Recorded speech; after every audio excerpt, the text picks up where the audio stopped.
Hello everyone, this is Moshe the Electric Israeli and welcome to the channel which is all about changing the world one electric car at a time.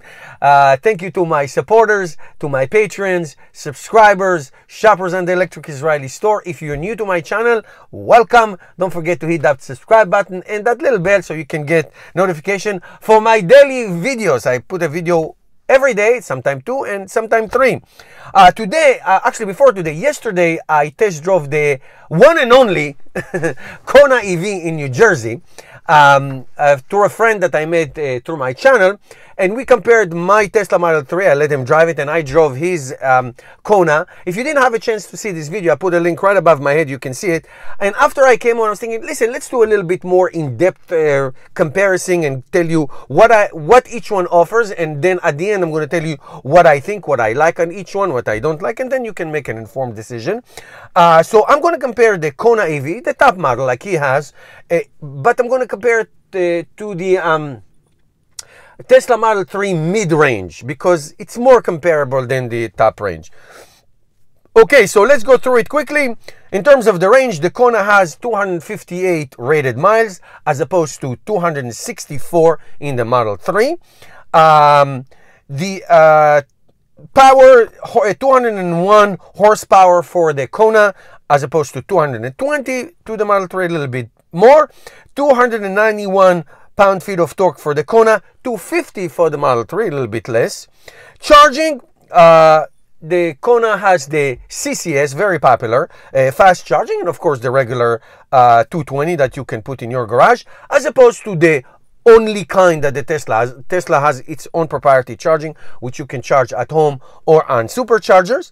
Battery size 64 kilowatt hour for the Kona versus 61 kilowatt hour for the Model 3. Region, you can set up the Tesla to standard, which is very aggressive, or to low, which is much less. Acceleration, you can stand it to chill or to standard on the Model 3. And on the Kona, they have a pedals on the left for region level 1, 2, 3, and you can cancel it on the right side if you want in those levels. So either or. LED lights on both models. Sunroof for the Kona, sunroof on the front. Obviously, the Model 3 does not have sunroof. It just has a whole roof made out of glass, but you cannot open it. So there's no air coming from the glass. But you can see the entire sky if you'd like. The heating system, the Kona has a heated steering wheel, seats, and regular heating system with the pump. Okay, the pump. That's very, very, very important. The heating pump is very important. The Tesla 8 does not have a heating pump. It has resistive heat as we speak and does not have a heated steering wheel. I'm going to complain about it later. I always complain about it. In terms of technology, the Kona has what we call the smart cruise control. You know, it's like adaptive and it can give you lane change warning. It will correct you if you get off the road. The Tesla, of course, has the adaptive cruise control, which is awesome. And the autopilot, the autopilot, navigate on autopilot, which is a whole different ball game. It's like semi-autonomous car. It has its issues, but it can work very well in certain situations. More about technology, 8-inch screen for the Kona versus the 15-inch screen for the Tesla Model 3. Kona is a hatchback. The Tesla Model 3 is not.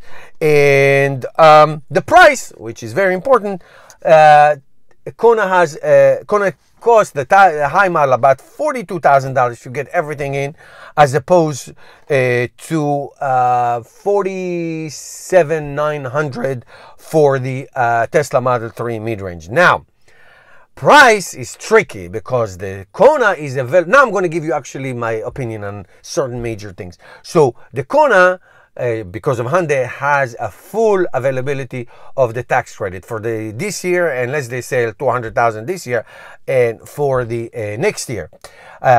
The Tesla only has half, 3,750, but for the next couple months because they are fading out. Now I'm going to tell you what I think is the advantages. I love the hatch. The hatch is always my favorite. So I love the hatch of the Kona. The tax incentive, like I said, the Kona has a big advantage, even in the base price and the tax incentive. So it's a big advantage. Here's the deal. Based on Kona's, let's say Hyundai, based on Hyundai's history, they do not produce a lot. Their cars, their plug-in hybrid cars that are in America, the Ioniq, sell very little. I'm talking about dozens a month. Couple thousands a year. So it's great that Kona has all of these advantages, and it's great that my good friend was lucky to find one by luck. But are they going to make it, and are they going to deliver it? If they make it, they will sell it. They will sell a zillion of them if they'll make it. Tesla has the biggest advantage, two biggest advantage: supercharging network, which can make this car your only car, and also they have their own battery manufacturing, the gigafactories, both in the United States and now the one that they build in China. So Tesla makes it and therefore sells it.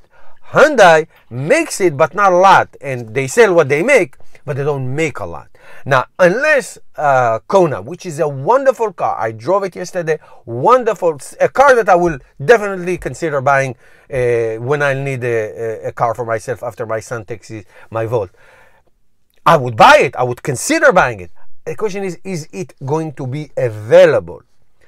And that's the key. So that's why Tesla Model 3 is sold the most EVs last year in the United States, and in some areas combine more than all the other manufacturers altogether, because they make them. This is their mission. That's what they do, and that's their advantage. So I would say that Kona has the hatch advantage, has the very good price and tax incentive advantage. I like the physical buttons in certain areas. I have some issues with doing everything on the screen, because it could distract you when you drive. But at the end of the range is very good. It's just 6 miles less than the Model 3. It has to do with aerodynamic and wind resisting and all that. But for a family hatchback, the Kona is wonderful, wonderful car. Again, supercharging and availability, and that's where Tesla has such an advantage. But we'll see. But I hope I'm wrong. I want everybody to make only electric cars. That's my idea of the green New Deal. I only care about those things. Okay, that's it, guys. Let me know your comments, questions. I'll be happy. Meanwhile, don't forget to subscribe to my channel. Help me change the world one electric car at a time. And please support the channel by becoming a Patreon, or you can shop at the Electric Israeli store. And I'll see you tomorrow. Bye-bye.